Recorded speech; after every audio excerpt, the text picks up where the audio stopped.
안녕하십니까? 국민건강정보 채널입니다.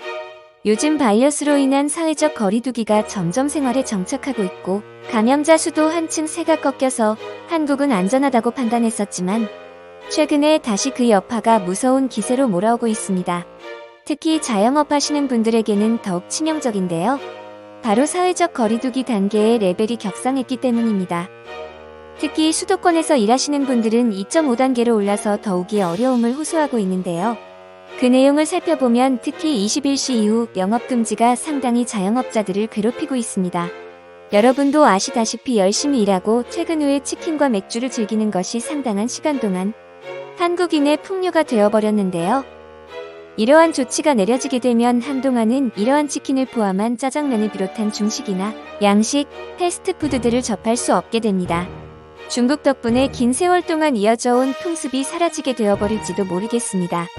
그런데 오히려 중국에서는 이러한 한국의 상황을 아는지 모르는지 오히려 이상한 행동을 취해서 세계 여러 나라의 이목을 집중시키는데요.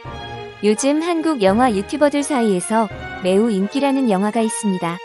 바로 중국의 최니어켄이라는 영화인데 말이죠. 오늘은 이 최니어켄이 어떻게 해서 한국 영화 유튜버들을 들었다 놨다 했는지에 대해 알아보도록 하겠습니다. 최니어켄은 2020년 개봉한 중국의 영화로서 대한민국의 개봉일은 2020년 11월 25일입니다. 최니어켄이 다루고 있는 주제는 포스터를 봐도 알 수 있듯이 C19를 다루고 있는데요. 중국 우한에서 원인불명의 바이러스 감염 사례가 연이어 발생하고 중국은 국가 비상사태를 선포하면서 결국에는 우한을 봉쇄하기에 이릅니다. 그리고 봉쇄된 우한에서는 각층의 의료진, 경찰, 군인들이 모두 합세하면서 우한 시민들을 살리기 위해 바이러스와의 최일선에서 싸우는 작전을 벌이고 있는 게 이 최니어켄의 스토리인데요. 이 전 세계적인 재난 속에 중국이 어떻게 대응했냐에 대한 대답을 영화로 표현한 매체라고 할 수 있겠습니다. 그러나 한국을 비롯한 세계 여러 나라의 사람들은 이 영화가 단순히 프로파간다, 즉 선전 영화라는 비판이 대부분입니다. 대부분의 사람들이 알다시피 C19는 중국 우한에서 발원해서 현재는 전 세계를 팬데믹 공포에 휩싸이게 만들고 있는 장본인입니다. 그 발원지는 우한이고 현재는 전 세계 인구의 10% 정도가 이 감염병에 걸렸다고 추정하고 있고 사망자만 16만 명에 이를 정도 세계 역사상 유례를 찾아볼 수 없는 질병이 현재에도 전 세계를 휩쓸고 있습니다.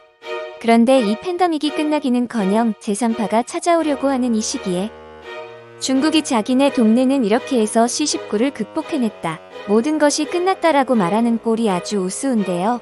정말 얼굴에 철판을 깔아도 이 정도로 뻔뻔한 국가는 없을 듯합니다.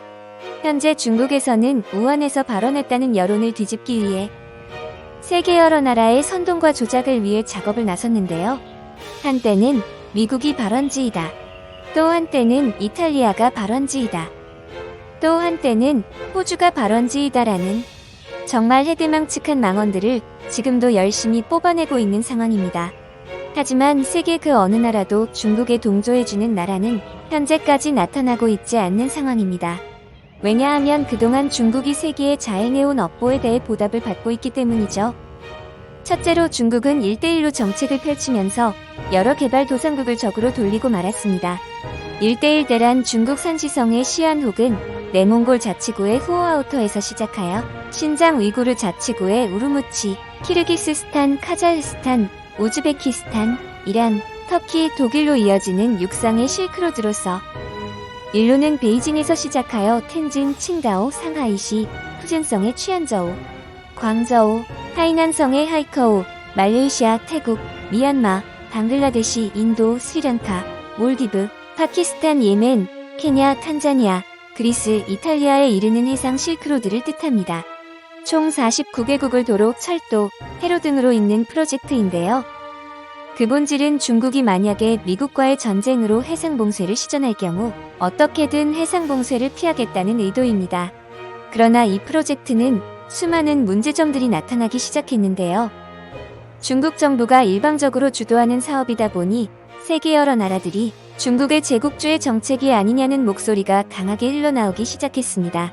실제로 스리랑카 정부는 중국이 주도하는 한반토타 항구 개발을 중단하고 태국 정부도 중국 경제에 종속되는 것을 두려워해 진행적인 철도 계약 취소를 검토하고 있는 중입니다. 특히 제일 문제가 되는 것이 바로 참가국들의 부채 폭탄인데요. 이 프로젝트가 예전에 미국이 시행했던 마셜 플랜과는 다르게 공짜로 퍼주지 않는다는 점입니다. 중국이 돈을 대출해주고 중국 기업이 개발에 참가해 이 돈을 따가고 프로젝트에 들인 비용은 해당 국가의 부채로 고스란히 남는 이러한 시스템이 참가국의 부담을 더욱 심각하게 만들고 있는데요. 한마디로 정리하자면 제주는 도상국 뿌리고 돈은 중국이 번다라고 할 수 있겠습니다. 덕분에 중국은 세계 여러 나라들을 적으로 돌리고 말았는데요. 이러한 외부의 불안을 잠재우기 위해 중국은 발빠른 대처를 나섰습니다. 바로 국민들의 전체주의화이죠. 이러한 중국의 국뽕영화는 어제 오늘 일이 더 이상 아닙니다. 오히려 이러한 행태는 날이 갈수록 더욱더 심해지고 있는데요. 그 이유는 아까 언급했듯이 외부에 중국을 도와줄 국가가 아무도 없으니까 내부의 불만을 최소화하자는 정책을 추진하고 있습니다. 그중 하나가 바로 이러한 말도 안 되는 국뽕영화를 제작하여 중국에 충성을 다하는 국민을 양성해내는 것이죠. 최근에는 중국에서 금강천이라는 영화를 만들어서 한국 누리꾼들의 분노를 샀는데요. 이 영화도 중국의 전형적인 국뽕영화였습니다.